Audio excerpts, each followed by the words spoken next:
selalu menyenangkan kalau ketemu sama dokter yang satu ini ya, sesuai dengan namanya Joy. Dokter Joy atau lengkapnya Dokter Christina Joy Herlambang, spesialis gizi klinik dari Rumah Sakit IMC Tangerang. Tuh kan, lihat deh, cantik banget ya. Waduh, enggak dong, terima kasih. Sama-sama Selamat dok. siang, senang ketemu lagi. Ini senang banget kalau ketemu dokter lagi ya. Dulu kita ketemu dokter masih ini ya, lagi hamil ya. Betul. Sekarang udah 1,5 tahun. Belum, 15 bulan. 15 bulan, wow. Itu pertama kali kita ketemu. Setelah itu kita sempat ketemu lagi ya dok ya. Iya. Oke, ini kita akan ngomongin sesuatu yang sangat menarik. Biasanya mungkin kalau kita bicara tentang gizi pasti ngomonginnya 4 sehat 5 sempurna, atau mungkin juga bagaimana caranya makan makanan sehat, terus juga pengen langsing, biasanya kayak gitu ya dok ya. Betul sekali. Nah kali ini kita akan ngomongin tentang ternyata feses bisa menentukan siapa kita. Hah? Maksudnya? Iya, kita ngomonginnya yang dibuang ya. Yang dibuang gitu loh. Ya terus kan feses ya. Iya. Apa hubungannya sama kesehatan kita gitu kan? Iya gitu loh. Ini kok agak-agak gimana ya judulnya ya. Sangat menarik. Oke. Ini mungkin dokter boleh jelasin dulu nih secara garis besar. Kenapa kita ngomongin masalah ini? Ya, jadi ini mungkin banyak orang yang gak sadar bahwa feses itu sebenarnya proses detox yang paling utama yang dilakukan secara natural sama tubuh kita. Oke, detox itu pembuangan racun ya dok ya? Betul. Banyak orang yang dok saya pengen detox itu dengan cara memasukkan nutrisi atau vitamin atau apa. Nah badan kita tuh secara alami dari ribuan tahun yang lalu itu sebenarnya udah punya cara untuk detox alami dengan mengeluarkan sisa-sisa racun atau sisa-sisa yang enggak tanda kutip tidak bermanfaat gitu kan, dibuang lewat BAB. Nah banyak orang yang juga gak sadar kalau orang tidak bisa BAB setiap hari, itu sebenarnya ada proses detox yang tidak terjadi gitu, yang harusnya bisa loh dilakukan. Karena ternyata setelah saya praktek sekian lama, banyak orang yang ngerasa nggak BAB beberapa hari itu sesuatu yang normal dan itu kayak kutukan ya memang dari sananya, padahal itu sebenarnya bisa diatur dari makanan. Nah lebih menariknya lagi, feses itu punya informasi segudang tentang kesehatan kita. Salah satunya adalah tentang bakteri. Nah ternyata bakteri yang ada di badan kita, di dalam badan maupun di luar di permukaan kulit kita, itu jumlahnya 10 kali lipat dibandingkan jumlah sel yang ada di dalam tubuh kita sendiri. Wow. Jadi dibandingkan total sel kulit, mata, rambut, pencernaan dan semuanya sel itu digabung, jumlah bakterinya itu 10 kali lipat lebih banyak daripada sel tubuh kita. Jadi bisa dikatakan justru kesehatan kita itu ditentukan sama si bakteri ini dibandingin sama kondisi sel-sel kita juga gitu. Nah bakteri yang ada dari dalam feses itu juga menunjukkan nih ternyata bisa kita ngelihat kondisi kesehatan kita gimana.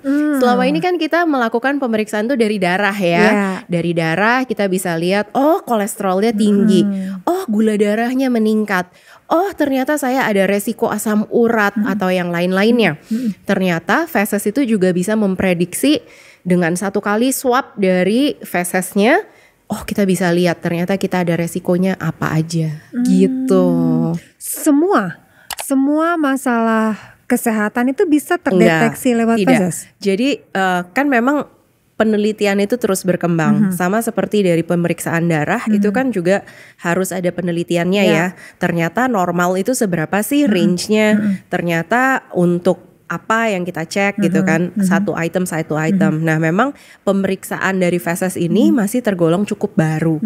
Jadi dulu itu selama mungkin sekitar 30-40 tahun terakhir pemeriksaan tentang bakteri ini berkembang pesat gitu. Dan kebetulan penelitian S2 saya itu tentang meneliti mikrobiota feses pada ibu hamil gitu. Dan itu bisa menentukan, dilihat dari komposisinya, jenis bakteri yang mana, oh ini pantesan dia obesitas. Oh ternyata dia tidak gampang obes, itu juga ternyata tergantung bakterinya. Jadi penelitiannya pada tikus atau mencit atau bahkan sekarang udah mulai ada fecal transplant. Jadi fesesnya itu dibentuk jadi pil, dimasukin ke pil, diminum, dikonsumsi sama orang gitu. Feses kita sendiri? Ya tentu saja orang yang sehat. Oh. Jadi nggak bisa semua orang diambil gitu. Tentu saja kita melakukan pemilihan yang tepat. Itu untuk treatment orang yang misalnya lagi diare bisa. Nah, pemeriksaan pada tikus pun juga udah banyak. Misalnya tikus-tikus yang obes, kita kasih fesesnya dari tikus yang lean, yang langsing, itu bisa melangsingkan juga. Dan kebalikannya, tikus-tikus yang langsing kita kasih feses dari tikus yang obes, itu dia bisa ikut obes. Jadi artinya feses ini ternyata tidak hanya cuman dibuang aja, tapi juga sangat erat korelasinya sama kesehatan kita gitu. Dan penelitian yang semakin banyak ini menunjukkan bukan cuman obesitas, tapi juga resiko untuk diabetes, kesehatan jantung, depresi, obesitas depresi, macular degeneration untuk mata, terus rheumatoid arthritis, itu bisa dicek dari kita tuh fesesnya gimana gitu. Dan yang lebih menarik menurut saya ya sebagai dokter gizi, ini karena bisa dirubah gitu loh. Bukan seperti pemeriksaan genetik. Pemeriksaan genetik juga menarik, tapi mungkin kita ngobrol lain kali.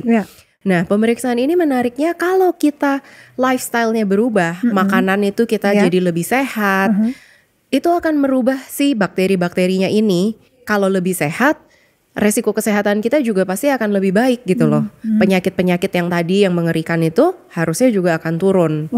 Gitu. Dok, aku penasaran. So far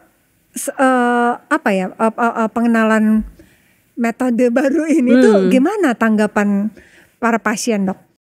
Metode baru ini memang cukup baru, jadi belum banyak yang tahu tuh belum banyak. Jadi saya baru kasih tahu beberapa pasien yang ketemu langsung gitu. Biasanya yang dokter memberitahu pasien yang punya masalah apa?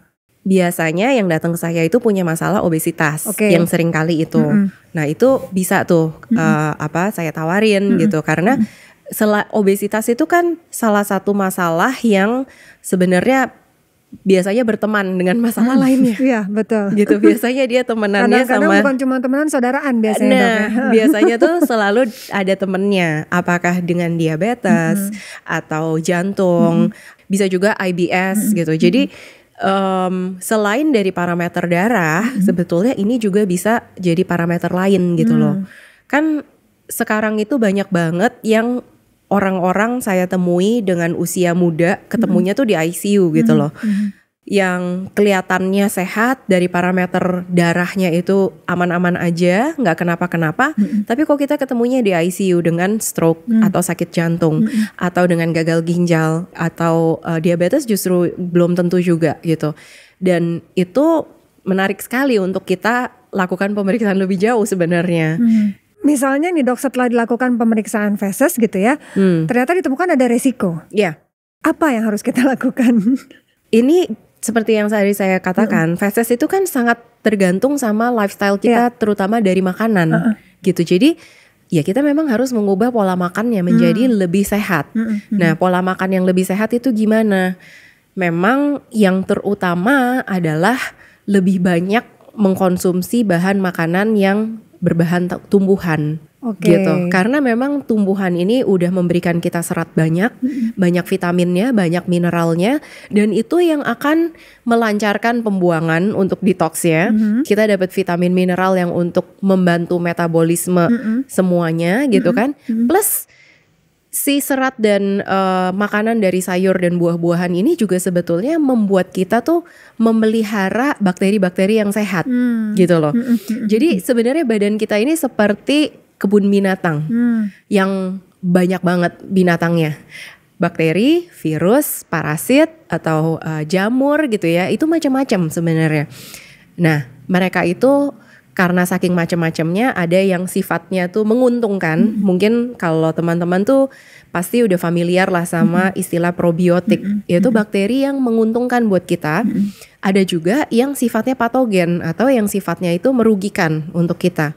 Kita maunya yang menguntungkan ini lebih banyak jumlahnya dibandingkan yang merugikan. Nah, kalau kita banyak mengkonsumsi yang tumbuh-tumbuhan itu, kita tuh ngasih makan bakteri-bakteri yang baiknya ini.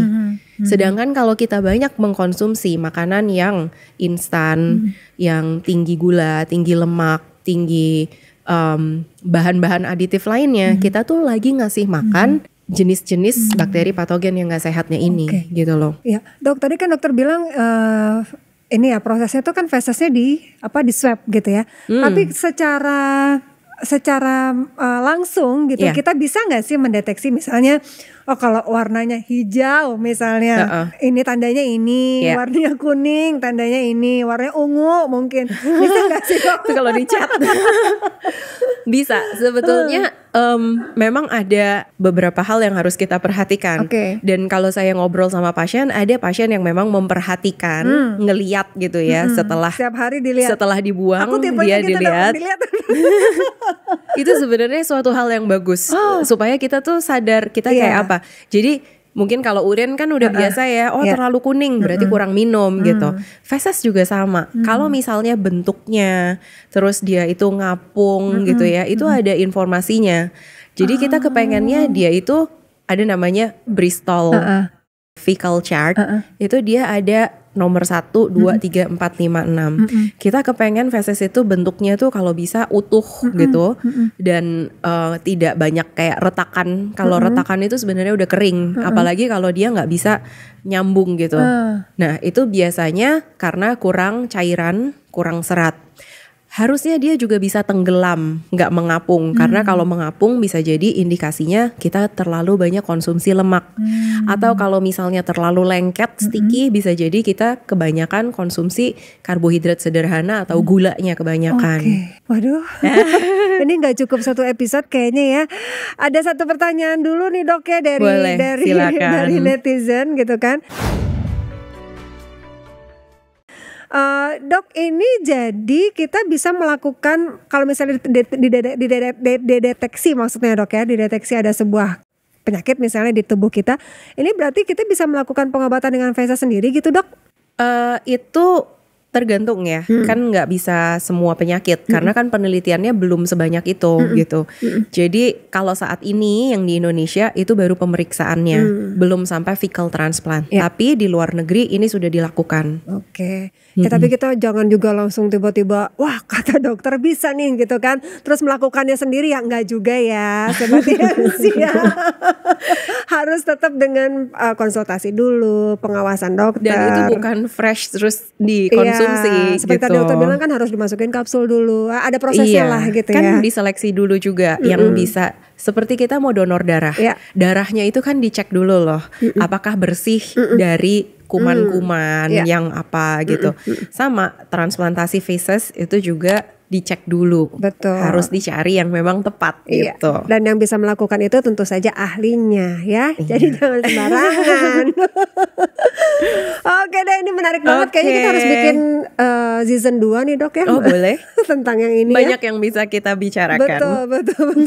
Tapi ya untuk mungkin memperkenalkan sounding sama Sobat IMC yang mungkin sekarang wah dapat wawasan baru nih. Ini oke lah ya. Tapi mungkin kita. Dan bisa dilakukan di IMC. Bisa dilakukan di IMC. Tentu saja bisa. Ke Dr. Joy aja. Jangan lupa download dulu IMCare-nya ya supaya kita bisa tahu jadwal Dr. Joy itu kapan, hari apa, jam berapa, histori kita, daftar juga bisa ya. Jadi nggak usah telepon lagi, bisa di IMCare. Telekonsultasi juga bisa. Wah, dokter udah lebih gap nih daripada saya. MC-nya yang luar biasa kan.